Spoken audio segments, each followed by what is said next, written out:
नमस्कार. वैदिक विश्व या यूट्यूब चॅनलवर आपणा सर्वांचे मनःपूर्वक स्वागत. जन्म मृत्यू विज्ञान भाग 24. महाकवी कालिदासांचे अभिज्ञान शाकुंतलात एक श्लोक आहे. आयुष्यमन एष खलु हेमकुटी नाम किं पुरुष पर्वतस्तपहा संसिद्धी क्षेत्रम. स्वामी विवेकानंदांबद्दल रामकृष्ण परमहंस असेच सांगत असत. स्वामी विवेकानंद नारायणाचा अवतार आहेत असे त्यांचे अनुभव सिद्ध मत होते. महाभारतातील द्रोण पर्वात एक कथा आली आहे. त्यात योगमार्गातील गूढ अनुभवांचे निवेदन कथारूपाने आलेले आहे. महाभारतातील सर्व कथांमध्ये अशीच गूढ योग रहस्ये वर्णन केलेली आहेत. द्रोण पर्वातील अध्याय 52 ते 55 पर्यंतच्या मृत्यू आख्यानात आलेली आहेत. कथेतील नावे सुद्धा त्या अतिसूक्ष्म आणि दिव्य अवस्थांची बिनचूक वर्णने करणारी आहेत. प्रकृतीची मूलावस्था ही स्पंदनरहित आहे. त्यात स्पंदन उत्पन्न झाले की सर्व प्रकृतीचा संसार विस्तारला जातो. त्यातील कथा अशी आहे. सत्ययुगात अकंपन म्हणजे स्पंदनरहित नावाचा राजा होता. त्याला हरी नावाचा मुलगा झाला. याचा अर्थ मूल निस्पंदनावस्थेला चल लागून त्यापोटी हरी म्हणजे गती उत्पन्न झाली. जेथे गती आहे तेथे ती पुन्हा निस्पंद अवस्थेत जाणारच, म्हणून अकंपन पुत्र हरीला मरण आले. राजा अकंपन पुत्रशोक करीत बसला. देवर्षी नारद अकंपनाचे खालीलप्रमाणे सांत्वन करतात. एषा मृत्यू दैवदिष्टा प्रजानां प्राप्ते काले संहरन्ति यथावत् स्वयं कृत्या प्राणहरा प्रजानां आत्मानं वै प्राणिनो ध्वन्ति सर्वे नैतात् मृत्युर्दंडपाणिः अहिर्नास्तिं तस्मान् मृतान् नानुशोचन्ति धीरा मृत्युं ज्ञात्वा निश्चयं ब्रह्मसृष्टम. महाभारत द्रोण पर्व 54-49-50. याचा अर्थ फार सुरेख आहे. ज्याला जन्म आहे त्याला मृत्यू आहेच. ब्रह्मा प्रजा उत्पन्न करतो एवं स्वतःच त्यांचा नाश करतो.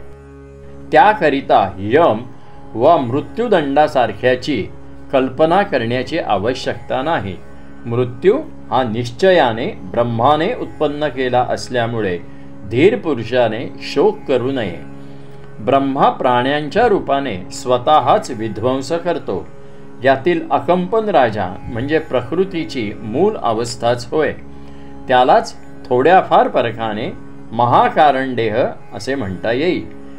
या महाकारणदेहाला संकल्पाचे कारणाचा स्पर्श झाला वा संस्कार झाला की कारणदेहावस्था उत्पन्न होत असते. तेथून जीव जड जगतात जन्म घेऊ शकतात. या अतिश्रेष्ठ अवस्थेला गेलेला जीवात्मा साधारणतः अकंपन म्हणजे जन्म घेत नाही. परंतु नियतीच्या क्रमाला धरून काही जीवांना येथूनही जड जगतात येऊन जन्म घ्यावा लागतो आणि समाजाचे कार्य करावे लागते. म्हणूनच गुरु गोविंद सिंग म्हणतात, तपसाधत हरी मोहि बुलायो हम कही कही इह लोक पठायो. स्वामी विवेकानंद गुरुजी गोळवलकरांना असेच यावे लागले. महाकारण देहावस्था संकल्पाच्याही वर अशी केवळ स्वतःच्याच स्थानी स्पंदन करून स्वस्थ असलेली अशी महाकारण अवस्था आहे. या अवस्थेतील व्यक्ती स्वतःमध्ये पूर्णपणे रममाण असून जवळजवळ आत्मरूपाने असते. आत्मरूप ते हेच होय. संस्कारांचा परिणाम झाल्याबरोबर या आत्मरूपाला जीवात्मा दशा प्राप्त होते. म्हणजे महाकारण देहातून कारण देह उत्पन्न होतो. नासदीय सूक्तात या स्वयंधन्य आत्मावस्थेचे सुंदर वर्णन केलेले आहे. आनीदवातम स्वधया तदैकम म्हणजे ते आपल्यात तुरंत पावत होते. शब्दापलीकडील वर्णन शब्दात अंकित करण्याचा ऋषींनी प्रयत्न केला आहे. या महान अवस्थेचे वर्णन ज्ञानेश्वर माऊली करतात.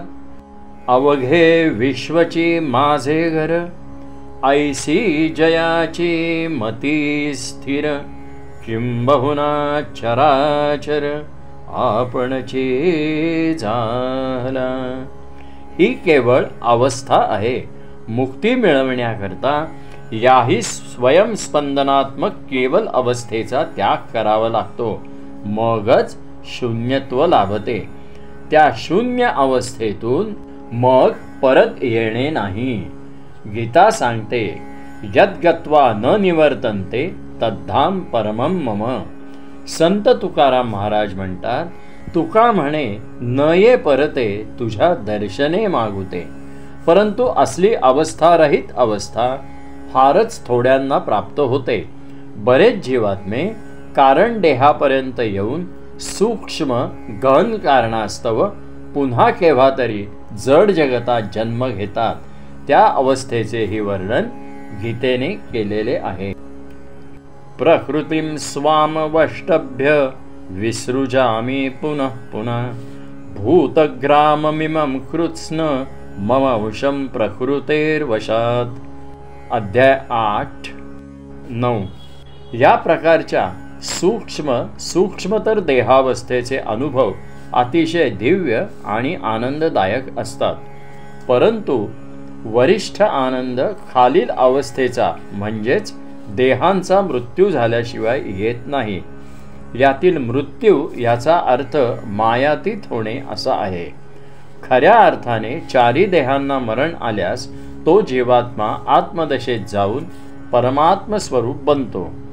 काही तार्किक मुक्ती नावाची अवस्थाच नाही असे प्रतिपादन करतात. ते म्हणतात, कल्पांतरानंतर जर जीवात्म्याला परमेश्वरासह परत सृष्टिक्रमाद्वारे जन्म घ्यावा लागत असेल तर मग जीवात्म्याला मुक्तीच कशी? परंतु हा केवळ तर्कवाद आहे. समजा मुंबईच्या सागरात एखाद्याने एक घागर पाणी ओतले. काही कालानंतर त्याच सागरातून पुन्हा एक घागर पाणी काढले तर त्याला पूर्वीचे पाणी मिळेल काय? जीवात्मा परमात्मा स्वरूप झाल्यावर त्या जीवात्म्याला पुनर्जन्म कसा? तार्किक तर्क करत बसण्यापेक्षा प्रत्यक्ष साधना करून स्वतः अनुभव घ्यावेत, म्हणजे त्यांना सत्य कळेल. केवळ तार्किक वादात काय ठेवले आहे? वास्तविक प्रत्येक जीव वैज्ञानिक दृष्ट्या प्रकृतीतील प्रत्येक जीव वा अवस्थेशी संलग्न असतो. पण असे असताही इतर जीव त्याच्या परोक्ष वा अपरोक्ष मरत असतानाही त्या जीवात्म्याला इतर जीवात्म्यांच्या मृत्यूची जाणीव होत नसते. याचे कारण त्याच्या स्वतःच्या शरीराबद्दलची माया विस्तारित केल्यास अशा विस्तारित अवस्थेच्या योग्याला इतर प्राण्यांच्या मृत्यू घटनेसह अनंत वेदना होत राहतील. हा प्रत्यक्ष अनुभव आहे, कल्पना नाहीत. पण अशी माया वाढविल्याने कोणताच लाभ होत नसल्याने ती माया कमी करीत स्वतःच्या देहासकट शून्य करावी लागते. माया अशी कमी झाली की देहधर्माच्या तो वर असतो. त्यामुळे जिवंतपणी वा मृत्यूनंतर तो मुक्तच असतो. अशा तऱ्हेने प्रत्येक देहस्तरावर जे अनुभवानंद येतात ते अति आनंदमय आणि उत्तरोत्तर विलक्षण असतात.